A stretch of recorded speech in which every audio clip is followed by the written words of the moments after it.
కృష్ణా గుంటూరు పట్టభద్రుల శాసన మండలి ఎన్నికల కౌంటింగ్లో ముందుగా పోస్టల్ బ్యాలెట్ లెక్కించారు. మొత్తం 371 ఓట్లు పోలయ్యాయి.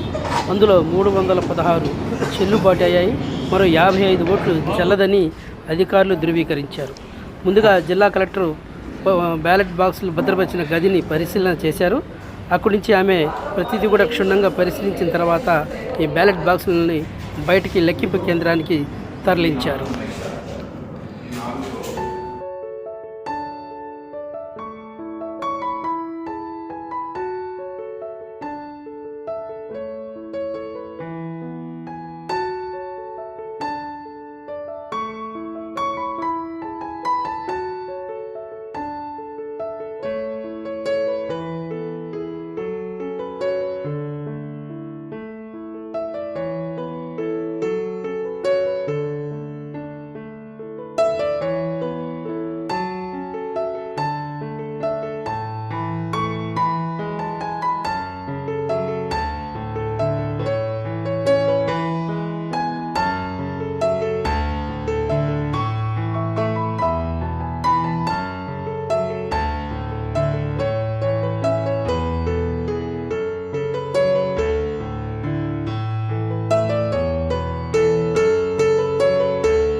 కౌంటింగ్ కేంద్రానికి పోటీ చేసిన అభ్యర్థులు ఆళ్లపాటి రాజేంద్ర ప్రసాద్, లక్ష్మణ్ రావులు హాజరయ్యారు. బ్యాలెట్ బాక్సులను కౌంటింగ్ హాలుకు చేరుస్తున్న విధానాన్ని వారు పరిశీలించారు. పోటీ చేసిన అభ్యర్థులు, కౌంటింగ్ ఏజెంట్లు కౌంటింగ్ హాల్లో కూర్చొని ఎన్నికల ప్రక్రియను పరిశీలిస్తున్నారు. పోలింగ్ సిబ్బంది బ్యాలెట్ పేపర్లను ఒక్కొక్కటి జమ చేస్తున్నారు. వాటిని మొత్తం 25 చొప్పున కట్టగట్టి ఆ తర్వాత వీటిని లెక్కించడం జరుగుతుంది. ప్రస్తుతం కౌంటింగ్ హాల్లో జరుగుతున్న దృశ్యాలు మీరు ఒకసారి చూడొచ్చు.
లెక్కింపు కేంద్రంలో కూటమి అభ్యర్థి ఆలపాటి రాజేంద్ర ప్రసాద్ మాట్లాడుతూ ఈ ప్రభుత్వం 7-8 నెలల కాలంలో చేసిన అభివృద్ధి కార్యక్రమాలే తను గెలిపిస్తాయని చెబుతున్నారు.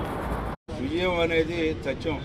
ఎందుకంటే ఓటింగ్ శాతాన్ని చూసాం, సరళిని చూసాం, విధానాన్ని చూసాం, ప్రతిపక్షాల యొక్క మాటలు చూస్తూ ఉన్నాం.